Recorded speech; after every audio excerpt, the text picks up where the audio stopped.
Salut, bienvenue pour un nouvel update graphique cette fois. J'ai beaucoup de mal depuis le début du Pumpkin en vrai à lire des graphiques. En fait, je me rends compte que si je me laisse faire pendant plusieurs jours, je lis pas de graphiques, je n'y pense même pas. Et puis d'un coup, je tilte et je me dis oh là là, j'ai des graphiques à lire que j'ai empruntés à la bibliothèque pour la plupart. Il va falloir que je les ramène, donc il faut que je les lise. Et je me mets un challenge, soit je fais un week-end à 1000, soit je lis une BD par jour pendant une semaine. Et du coup j'avance, mais en fait je fais ça depuis le début du Pumpkin. En gros, soit j'en lis pas du tout, soit j'en lis beaucoup. D'un coup, je pense que là, fin novembre et courant du mois de décembre, je vais arrêter d'aller à la bibliothèque parce que ça va être trop compliqué sinon pour filmer les updates en fait, par rapport au moment où ils sortent. Enfin, bref, et de toute manière, je sais pas si en décembre j'aurai réellement envie ou le temps de lire des graphiques. Je verrai, mais en tous les cas, vous risquez de ne pas avoir d'update graphique avant un moment sur la chaîne. Bref, j'ai 4 sagas à vous montrer ici. Ouais, c'est que des sagas, même si parfois il n'y a qu'un seul tome, ça reste que des sagas, et on y va. La première, c'est Rosa May de Chabert et Bernie. Donc j'ai lu les 3 tomes. Je vais vérifier, mais il me semble que le 3e tome c'est le dernier, parce qu'à la fin du 3e c'est écrit fin. Alors qu'à la fin des 2 premiers c'est écrit à suivre, donc c'est bien sur une trilogie. On est bien sur une trilogie. J'ai terminé la saga. Le tome 1 c'est La Traversée Interdite. Le tome 2 c'est Le Château de l'Ombre. Et le tome 3 c'est Le Secret des Familles. Et en fait j'ai beaucoup aimé la saga jusqu'à 5-6 planches de la fin du dernier tome. Vraiment je trouve qu'à la fin ça part en live complet, ça part dans un truc mais alors totalement what the fuck selon moi. Et c'est dommage, vraiment ça gâche un peu tout. Je vais garder le tome 1 dans la main pour vous en parler de la saga. Donc en gros dans cette saga on est sur des îles. On est dans un univers, alors je sais pas si c'est inspiré de faits réels entre guillemets ou d'îles réelles qui existent, j'en sais rien. Mais en tout cas on suit au début Rosa May qui vit toute seule sur une île avec ses parents. Il n'y a personne d'autre sur l'île. Elle voit d'autres terres au loin et puis il y a pas mal de légendes et d'histoires auxquelles elle a eu accès. Comment, je sais pas, mais elle connaît ces histoires en tout cas. Et du coup, elle a envie de traverser la mer et d'aller voir ce qu'il y a de l'autre côté. Sauf qu'évidemment, depuis toujours, ses parents lui disent que c'est dangereux, qu'il ne faut pas y aller. Et patati et patata, sauf que vu le titre du tome 1, la traversée interdite, bon, bah, on se doute bien qu'à un moment donné, elle va y aller, voilà. Et donc elle y va, effectivement, et donc on la suit pendant son voyage, ce qu'elle découvre là-bas, sur place, etc. etc. À la fin du 3e tome, vraiment, ça part en fantastique pur, on va dire mettre des pouvoirs et machin et bidule, ça part dans tous les sens. J'avais littéralement l'impression de lire un feu d'artifice, avec plein de révélations comme ça qui s'enchaînent, qui n'ont aucun sens et aucun lien les unes avec les autres. Pour moi, vraiment, la fin gâche tout. J'ai beaucoup aimé suivre Rosa May dans ses découvertes, dans son avancée. Il y a pas mal de questionnements sur est-ce qu'il faut écouter ses parents ou pas, oui, non, peut-être. La curiosité de l'adolescence, tout ça. Mais ouais, franchement, j'ai beaucoup aimé la suivre. J'ai bien aimé le personnage. Il y a toute une histoire avec des oiseaux qui parlent aussi. Franchement, j'ai trouvé ça très cool. Et la fin, je sais pas s'ils avaient prévu un 4e tome et que du coup, comme il n'y avait pas de 4e tome, ils ont dû tout mettre à la fin du 3e. Mais vraiment, j'ai pas aimé la fin du 3e, mais j'ai quand même beaucoup aimé Rosa May et l'histoire jusqu'à la fin du 3e. Voilà, ça c'est les planches, c'est le genre de planches qu'on peut avoir. On a aussi des plus grands paysages, il me semble, je vais essayer de vous en trouver un. Ouais, on en a, mais si je vous montre, ça spoil, parce que c'est vraiment quasiment à la fin du tome 1, donc c'est pas non plus très fun. Mais en tout cas, les planches sont pas toujours découpées de la même manière, il y a des cases plus ou moins grandes, avec des tailles différentes, etc. Et j'aime bien ce genre de BD, moi j'aime pas les BD où c'est que des petites cases tout le temps. Ouais, globalement j'ai bien aimé, je pense que je m'intéresserai un peu à ce qu'on fait Chabert et Bernie, même si la fin est un peu trop what the fuck pour moi. Ensuite, à peu près au moment d'Halloween, j'ai tenté Passe-Peur, le tome 1, Rue de la Trouille de Alison Petit, Beltray et Krings. Et en fait, c'est pas du tout ce à quoi je m'attendais. On est sur un fond d'histoire de mythologie et franchement, c'est pas du tout ce que je voulais. Moi, je voulais un truc ambiance Halloween, ambiance qui fait peur aux enfants et donc qui me fait rire puisque j'ai 32 ans, tu vois. Qui me fait rire. J'ai beau avoir fait la phrase 2 fois, je sais toujours pas français. Et en fait, pas du tout. On va suivre plusieurs groupes de personnages. ça en soi j'ai pas de problème. Mon problème c'est que dans aucun des groupes il y a l'ambiance Halloween que je voulais. Comme sur la couverture, enfin je sais pas pour vous, mais passe-peur avec la citrouille, le machin, le truc, enfin moi je veux une ambiance Halloween, il y a quand même des fantômes, une citrouille, il y a une sorcière là à gauche sur la couverture, et bah du coup il n'y a pas d'ambiance Halloween. En gros, on va suivre d'un côté deux garçons, il me semble qu'ils sont jumeaux, ou au moins frères en tout cas, qui avec la carte de crédit de leurs parents, commandent un énorme jouet, un truc vraiment qui a l'air ultra cher en plus, parce qu'ils le veulent, parce qu'ils disent que ça va être cool, que ça va être chouette, donc ils le commandent et ils attendent avec impatience le colis, qui est un colis absolument énorme évidemment. De l'autre côté, on a une petite ville avec un maire qui n'a clairement rien à foutre en tant que maire, mais sa mère, à lui, l'a poussé à se présenter et il a été élu. Et du coup, il doit faire un discours parce que la petite ville, enfin le musée de la petite ville, accueille le cercueil d'une momie. Voilà, bon, une momie égyptienne, mythologie et tout, enfin bref.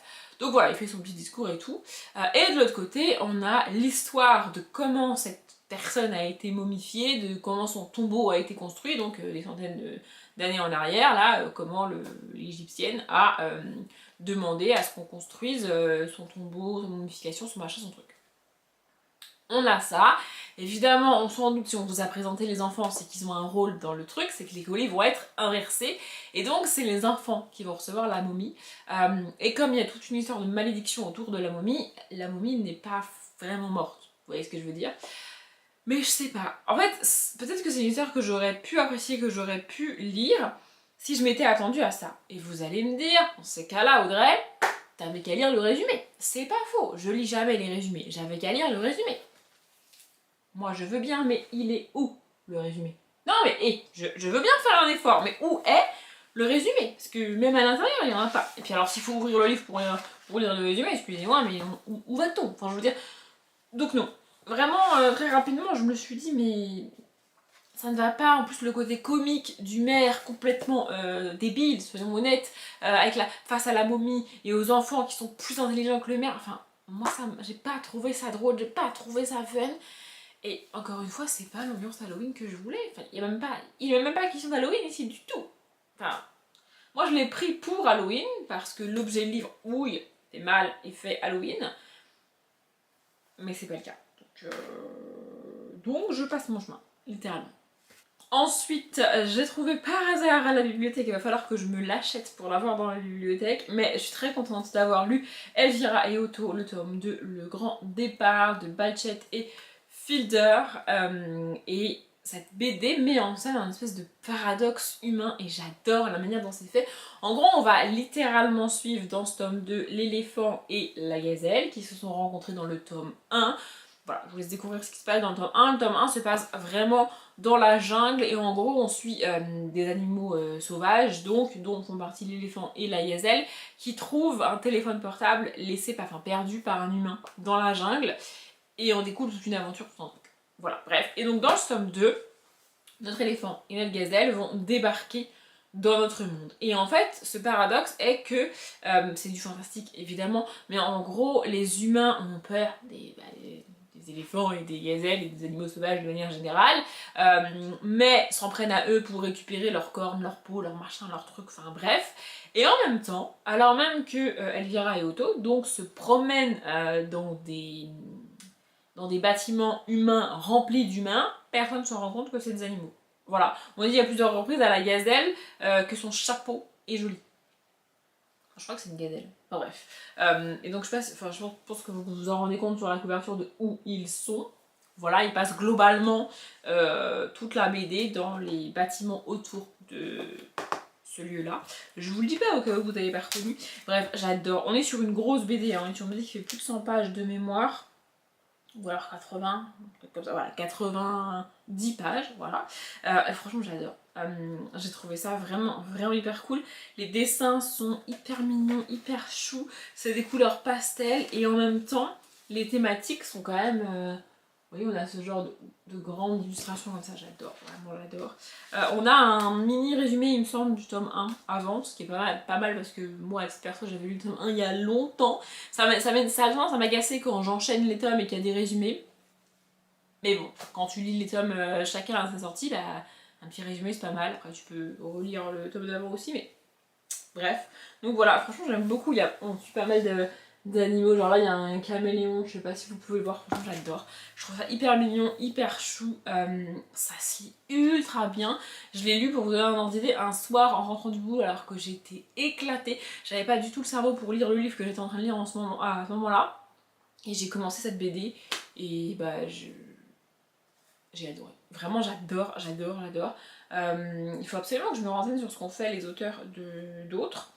J'espère qu'on aura un troisième tome, franchement ce serait trop cool. Quand Martin Balchet et Max Fielder unissent leurs talents, ils créent ce duo drôle et terriblement attachant qui porte un regard sans complaisance sur nos existences d'êtres civilisés. Vous n'y résisterez pas, c'est exactement ça, je suis tout à fait d'accord. Et il faut que je voie ce qu'ont fait les auteurs d'autres parce que franchement c'est trop bien. Et alors l'objet du livre est vraiment magnifique en plus.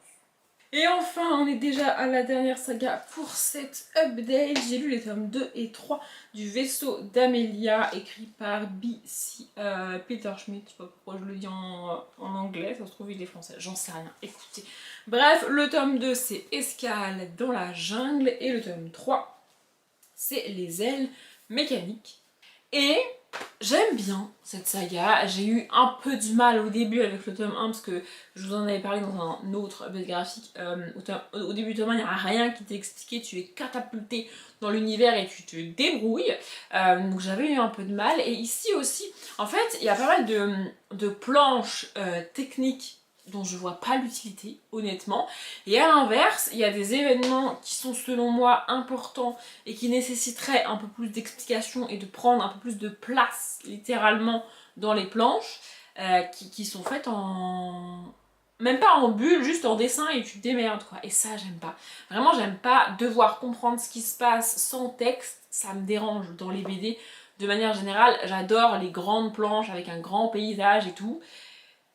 Mais il faut derrière quand même une planche avec des bulles pour que je puisse lire ce qui se passe parce que sinon ça me dérange. Voilà. En gros ici, dans cette saga, avant de vous montrer l'intérieur, je vais quand même vous résumer. On suit Amélia, qui est la fille de deux grands pilotes de l'espèce de dirigeables. C'est pas vraiment appelé des dirigeables, mais franchement, vu comment ils sont représentés et vu comment les choses sont dites, pour moi c'est un dirigeable. Il y a un moteur, donc ça ressemble plus à un espèce d'avion.